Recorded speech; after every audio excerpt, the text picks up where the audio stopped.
नाजरीन, आज की वीडियो में हम एक ऐसे इत्तेहाद की बात करेंगे जिसने पूरी दुनिया को चौंका दिया है। इसराइल ने हाल ही में कतर पर हमला किया और इस हमले ने पूरे मुस्लिम वर्ल्ड को हिलाकर रख दिया। इब्राहिम ट्राओरे की क़यादत में बर्किना फासो, पाकिस्तान, सऊदी अरब और तुर्की एक ही सफ में खड़े हो गए हैं। ये वो लम्हा है जिसे कई माहिरीन मुस्लिम नाटो की शुरुआत कह रहे हैं। सवाल यह है कि क्या ये इतिहाद सिर्फ एक वक्ती रद्द-ए-अमल है या वाकई एक नई आलमी ताकत का आगाज? क्या चारों मुल्क मिलकर इसराइल और उसके हामियों के मंसूबों को नाकाम बना पाएंगे? और सबसे बढ़कर, क्या ये इत्तेहाद उम्मत मुस्लिमा के ख्वाबों को हकीकत में बदलने वाला है? और क्या ये ममालिक मिलकर मस्जिद अक्सा को आज़ाद करवाने में कामयाब होंगे? इन सब सवालों का जवाब हम आपको इसी वीडियो में देंगे, इसलिए इसे आखिर तक जरूर देखिएगा।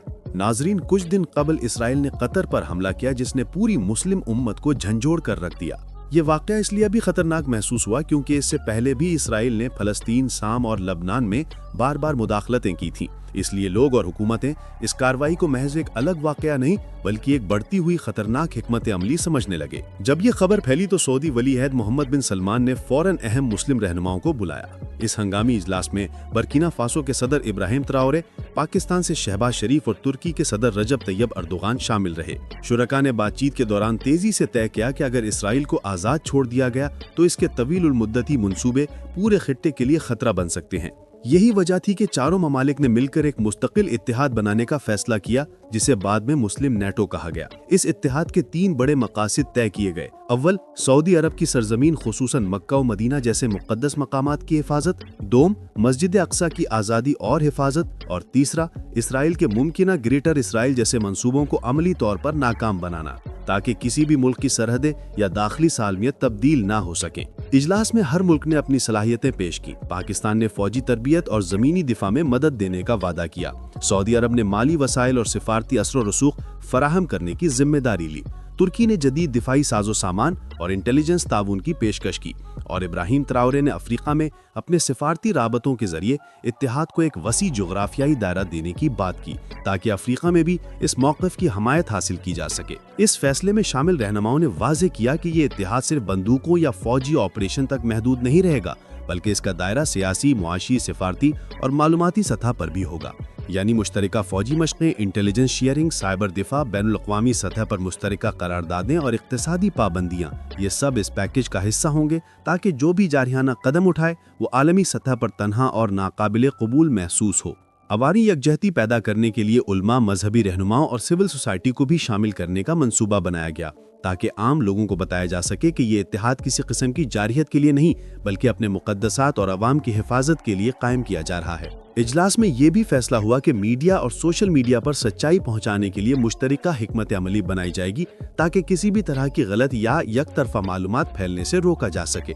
दिफाई तैयारी के तौर पर फौरी रद्द-ए-अमल देने के लिए मुश्तरका इमरजेंसी यूनिट्स कायम किए जाएंगे जिनमें फ़ज़ाई निगरानी, तेज़ी से हरकत करने वाली फौजी यूनिट्स और साहिली दिफाई निज़ाम शामिल होंगे ताकि किसी भी नई जारहियत की सूरत में फ़ौरन और मरबूत कार्रवाई मुमकिन हो।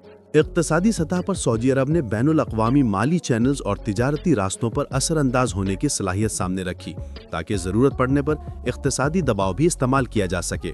तुर्की के पास नाटो के साथ मौजूद रहने के कुछ रवाबित हैं जिनसे दिफाई साजो सामान और तकनीकी मदद तेजी से हासिल की जा सकती है और पाकिस्तान ने अपनी फोर्सेस की तरबियत और ज़मीनी तजुर्बे को फ़ौरन इस्तेमाल में लाने की ख्वाहिश जाहिर की। इजलास में ये भी तय पाया कि इस इत्तेहाद का कानूनी और ऑपरेशनल ढांचा वाज़ेह होगा ताकि किसी भी किस्म की गलतफहमी या गैर ज़रूरी कशीदगी से बचा जा सके। सब ने जोर दिया कि मकसद जारहियत बढ़ाना नहीं बल्कि दिफाई तवाज़ुन बरकरार रखना और अपने अवाम व मुक़द्दसात की हिफाजत है।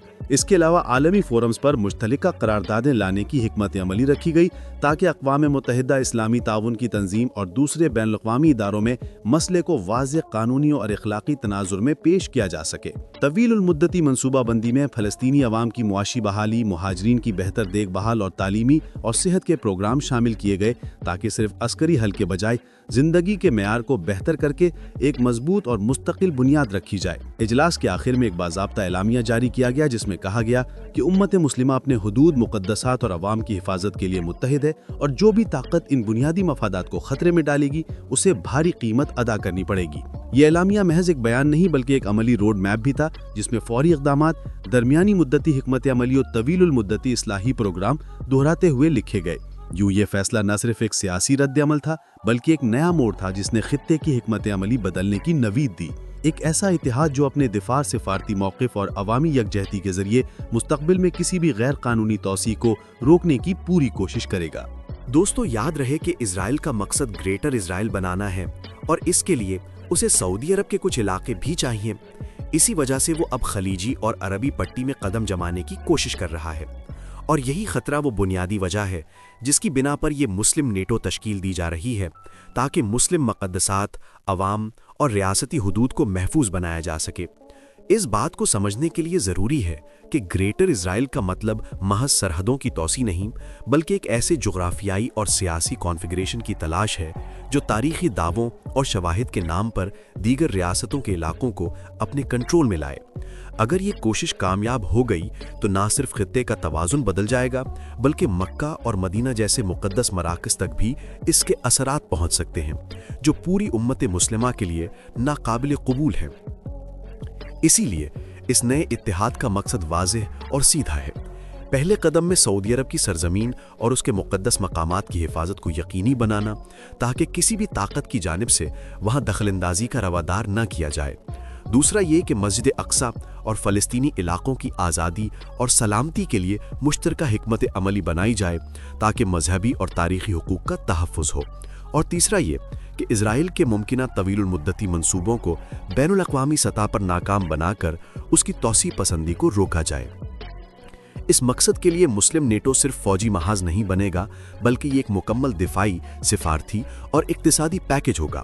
سعودی مالی مدد اور عالمی اثر و رسوخ، پاکستان کی فوجی تربیت اور آپریشنل صلاحیت، ترکی کی دفاعی و تکنیکی مہارت اور برکینا فاسو کے علاقائی رسائی مل کر ایک مضبوط ڈھانچہ بنائیں گی جو فوری خطرے کا مقابلہ بھی کر سکے اور طویل المدت حکمت عملی بھی چلا سکے۔ مزید یہ کہ اتحاد کا ارادہ یہ بھی ہے کہ وہ عالمی فورمز پر ایک متحدہ آواز اٹھائے۔ اقوام متحدہ، اسلامی تعاون تنظیم اور دوسرے بین الاقوامی اداروں میں مشترکہ قراردادیں پیش کی جائیں، تاکہ اسرائیل کے اقدامات کو عالمی قانون اور اخلاقی تناظر میں چیلنج کیا جا سکے۔ اقتصادی شعبے میں بھی اس اتحاد نے ایک منصوبہ طے کیا ہے۔ متاثرہ علاقوں کی تعمیر نو، فلسطینی عوام کے لیے امدادی پیکیجز اور اس بات کو یقینی بنانا کہ جنگ و جارحیت کے نتیجے میں پیدا ہونے والی انسانی آلام کو کم کرنے کے لیے مشترکہ فنڈز اور پروگرامز متعارف کرائے جائیں۔ ساتھ ہی معلوماتی محاذ پر بھی ایک مربوط مہم ہوگی تاکہ سچائی عوام تک پہنچے، جھوٹی یا یک طرفہ پروپیگنڈا کو روکا جائے اور بین الاقوامی رائے عامہ کو یہ پیغام ملے کہ یہ اتحاد جارحیت یا قبضے کے لیے نہیں، بلکہ دفاع اور انصاف کے لیے ہے۔ اس سب کے پیچھے ایک واضح حقیقت ہے۔ اگر کسی طاقت کو یہ محسوس ہو کہ وہ بلا اجازت مقدسات یا حدود کو تبدیل کر سکتی ہے تو عالمی امن کے لیے خطرہ بڑھے گا۔ اسی تناظر میں مسلم نیٹو کا مقصد صرف فی الفور رد عمل دینا نہیں، بلکہ ایک ایسا مستقل نظام بنانا ہے جو مستقبل میں بھی امت مسلمہ کے بنیادی حقوق اور مقدسات کی حفاظت کرے۔ اس کے لیے فنی تیاری، انٹیلیجنس شیئرنگ، مشترکہ فوجی مشقیں اور ایمرجنسی رسپانس یونٹس تیار کیے جائیں گے، تاکہ کسی بھی لمحے جب ضرورت پڑے تو بروقت اور مربوط کارروائی ممکن ہو سکے۔ اور یہی وجہ ہے کہ یہ اتحاد عارضی رد عمل نہیں، بلکہ بہت سوچ سمجھ کے بنائی گئی حفاظت کی ڈھال ہے، تاکہ مکہ، مدینہ، اقصی اور پوری امت مسلمہ کے مفادات ہمیشہ محفوظ رہیں۔ ناظرین، اگر آپ بھی چاہتے ہیں کہ امت مسلمہ ایک مضبوط آواز بنے تو اس ویڈیو کو لائک کریں، سبسکرائب کریں اور شیئر کر کے اپنے دوستوں تک پہنچائیں۔ نیچے کامنٹس میں لکھیں کہ آپ اس مسلم نیٹو کے بارے میں کیا سوچتے ہیں اور کون سے اقدامات آپ ضروری سمجھتے ہیں۔ ہماری ہر رائے اہم ہے، تو آج ہی اپنی آواز بلند کریں۔